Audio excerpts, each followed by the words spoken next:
안녕하세요, 묘한의사입니다. 지루성 피부염의 가능성이 높은 피부가 있다는 사실을 아시나요? 오늘 이 시간에는 지루성 피부염의 발생 가능성이 높은 피부에 대해서 한번 알아보는 시간을 갖도록 하겠습니다. 보통 흔히 지성, 건성, 그리고 수부지라고 해서 이야기를 하죠. 지성은 기름이 많은 피부, 그리고 건성 피부 같은 경우는 피부가 건조한 피부라고 하죠. 그래서 oily, dry 이렇게 나누고, 그리고 수부지라는 게 있어요. 수분 부족형 지성 피부라고 하죠. 지성인데 건조하면서 수분이 부족한 느낌이 드는 피부라고 하거든요. 우선 이것을 나누기 전에 피부를 분류하는 걸 아셔야 돼요. 레슬리 바우먼 박사가 16가지 패턴으로 분류해 놓은 게 있는데 이게 가장 합리적이라고 보시면 될 것 같거든요. 첫 번째는 지성과 건성입니다. 그리고 이제 민감성, 저항성이라고 하죠. 민감성이라는 건 민감성 피부인 거고, 저항성이라는 건 아무 민감성이 없는 아주 좋은 피부를 얘기하는 거죠. 그리고 색소성, 비색소성, 색소가 잘 생기는, 그죠? 색소 침착이 잘 생기는 피부, 쉽게 검어지는 피부, 그 다음에 비색소성, 색소가 안 생기는 피부, 그 다음에 주름형, 탱탱형, 그래서 주름이 잘 생기는 그런 피부, 그리고 탱글탱글한 피부라고 나누게 되는데, 여기서 중요한 건 뭐냐면 지성과 건성, 그리고 민감성과 저항성이라고 보시면 될 것 같아요. 지성이란 건 뭐냐면 보통 세안을 하고 나서 1시간 정도 뒀을 때 기름이 분비되는 그런 피부를 지성이라고 하고요. 건성이라는 건 이제 반대로 세안하고 나서 땡기는 상태가 1시간 이상 지속되는 걸 건성이라고 하는데, 지성과 건성의 개념을 우선 잘 아셔야 돼요. 흔히 지성이라는 건 뭐냐면 기름이 많이 분비되는 상태입니다. 이게 전제가 뭐냐면 피지의 입장에서 얘기하는 거거든요. 피지선에서 피지가 많이 분비되는 걸 지성이라고 합니다. 즉 유전적으로 피지선이 많이 발달한 분들이 계세요. 그런 분들 같은 경우는 흔히 이제 얼굴을 보게 되면 모공이 커져 있고, 그리고 피지선이 발달을 해서 모공이 넓어진 특징을 많이 보이게 되겠죠. 그런 분들은 이제 지성일 가능성이 굉장히 높게 되겠죠. 그러면 건성과는 반대예요, 아니에요? 반대가 아니죠. 지성의 반대는 넌 오일리입니다. 지성이 아닌 피부라고 얘기하시면 될 것 같아요. 지성의 반대가 건성은 아닙니다. 반대로 건성 피부라는 건 수분이 부족한 상태를 얘기합니다. 표피층에서 수분을 함유하고 있어야 되는데 그게 여러 가지 문제들로 인해서 수분을 많이 함유하지 못하는 상태가 되죠. 그래서 수분이 부족한 상태가 되는 겁니다. 그래서 표피층의 겉에 있는 각질층이 떠버리는 겁니다. 그래서 피부 장벽이 무너지면서 건조하면서 각질이 버게 떠버리는, 표피층에서 수분을 함유하지 못하고 있는 상태가 되는 거겠죠. 그래서 건성이 되는 거죠. 건성의 반대는 그럼 지성일까요? 아니죠. 건성의 반대는 non-dry입니다. 수분이 촉촉한 상태가 되겠죠. 이거는 인위적으로 수분을 잘 공급해 주거나 화장품 같은 걸 사용을 잘 해줘도 건성이 극복되는 경우가 많게 되겠죠. 그래서 건성의 반대는 non-dry가 되는 겁니다. 그런데 일반적으로는 지성인 피부가 건조하기는 쉽지 않죠. 그래서 모공을 보게 되면 지성인 분들은 모공이 크게 되겠고, 건성인 분들은 모공이 안 보이는 그런 피부가 일반적이라고 보시면 되는데, 꼭 반대의 개념은 아니다라고 보시면 돼요. 왜 그러냐면 수부지라는 게 있어요. 수분 부족형 지성이라고 하는 거거든요. 이게 바로 문제가 되는 거죠. 나는 얼굴이 기름이 굉장히 많이 생깁니다. 그런데 얼굴은 건조합니다. 속당김이 굉장히 심합니다. 이렇게 얘기하는 분들이 있어요. 나는 지성인데 기름이 굉장히 많은데 각질은 막 생깁니다. 이게 바로 수분 부족형 지성이라고 보시면 되는데, 이게 바로 문제성 피부거든요. 아까 얘기했던 것처럼 레슬리 바우먼 박사가 피부를 분류했는데 건성과 지성 다음에 분류한 게 뭐냐면 민감성과 저항성이라고 했죠. 수부지는 사실은 민감성 피부에 해당이 됩니다.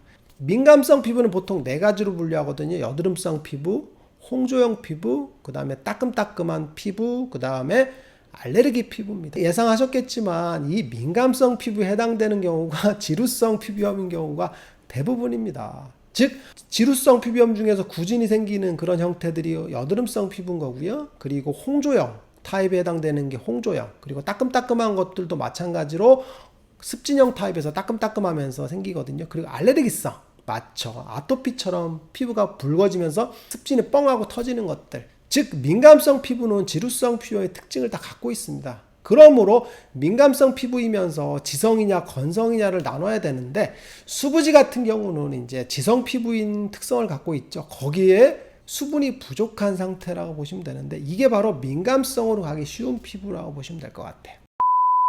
수부지가 갖는 의미를 아셔야 돼요. 그러면 왜 지성 피부인데 수분이 부족하냐는 거죠. 지성 피부는 변하지가 않습니다. 그죠? 아까 얘기했던 건 유전적인 타입에 의해서 지성이 된 겁니다. 모공이 크다 그랬죠? 그런 피부입니다. 그런데 수분이 부족하게 된 게 왜 그러냐는 거죠. 바로 열 때문에 그렇습니다. 우리 피부 표면 온도가 높아집니다. 그러면 열에 의해서 수분이 증발하겠죠. 표피층이 함유하고 있어야 되는 수분 저지막에서 수분을 저항하지 못하고 배출을 시켜버립니다. 증발열 때문에 그렇습니다. 즉 피부에 열이 폭발하기 때문에 수분이 증발하면서 수분이 부족하게 되는 상태가 되겠죠. 그래서 지루성 피부염에서 얘기하는 열대사 장애와 똑같이 피부에서 수분 손실이 발생하는 건 열 때문에 그렇다는 거죠. 이러한 이유로 수부지는 지루성 피부염이 생길 가능성이 굉장히 높고 초기 단계일 수도 있다고 보시면 될 것 같아요. 지성 피부인데 속당김이 심하고 그러면 점점 민감성 피부로 진행을 할 가능성이 높거든요. 그럼으로써 지루성 피부염이 뻥 하고 생기거나 아토피가 심해질 가능성이 높다고 보시면 될 것 같아요. 이거는 피부 장벽이 약화되는 그런 것과도 일맥상통한다고 보시면 될 것 같아요. 그러면 지루성 피부염일 가능성이 높은 수부지는 어떻게 관리해야 될까요? 첫 번째는 피부 온도를 낮춰주는 습관을 가지셔야 돼요. 그래서 제가 피부에 냉팩을 해주고 피부를 시원하게 그죠? BLDC 모터 선풍기 같은 걸 이용 혹은 핸드 선풍기를 이용해서 피부의 온도를 낮춰주라고 했잖아요. 온도를 낮춰주는 건 굉장히 중요합니다. 피부염일 가능성은 온도가 높을 때 점점 많아지거든요. 피부가 창백한데 피부염일 가능성은 낮겠죠. 그래서 피부의 온도가 높아짐으로써 염증은 더 생긴다는 걸 꼭 기억하시고 피부의 온도를 낮춰주는 습관을 기르는 게 중요할 것 같아요. 그리고 두 번째는 크림이나 오일리한 그런 화장품을 적게 쓰는 게 좋습니다. 누차 얘기하지만 화장품에서의 피부염은 악화될 수 있다는 거. 왜 그러냐면 민감성 피부이기 때문에 그렇습니다. 민감성 피부에서 오일리한 화장품이나 제형이 뻑뻑한 것들을 쓰게 되면 피부 트러블은 증가하거든요. 그리고 알레르기의 발생 가능성이 되게 높게 되겠죠. 그래서 화장품을 제형을 소프트한 걸 쓰는 게 좋을 것 같습니다. 그리고 세 번째는 피부염이 생길 식이 습관들을 줄이는 게 좋습니다. 술을 적게 먹는다던가 그죠? 염증을 유발할 수 있는 산화력이 높은 음식들을 줄이는 거죠. 그래서 튀긴 음식, 기름진 음식, 매운 음식을 적게 먹으라고 했죠. 반대로 항산화력이 높은 음식들을 적절하게 섭취하는 건 도움이 많이 되겠죠. 그리고 네 번째는 세안 습관인데 약산성 세안제를 통해서 피부를 적절하게 세안하는 게 좋습니다. 지성 피부라고 해서 세안을 너무 자주 하는 것도 좋지는 않고요. 건성 피부라고 해서 세안을 안 하는 것도 좋지 않습니다. 적절하게 피부를 세안을 통해서 나쁜 기름들을 제거해주고 피부를 뽀송뽀송하게 유지해주는 그 상태가 중요할 것 같습니다. 그리고 다섯 번째는 스트레스를 줄여드리는 것도 중요할 것 같아요. 스트레스는 피부염을 유발할 수 있는 가능성 중에서 중요한 것들이거든요.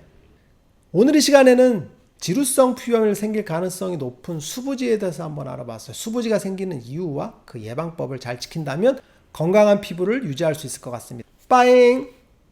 영상이 도움이 되셨나요? 구독과 좋아요 부탁드리겠습니다.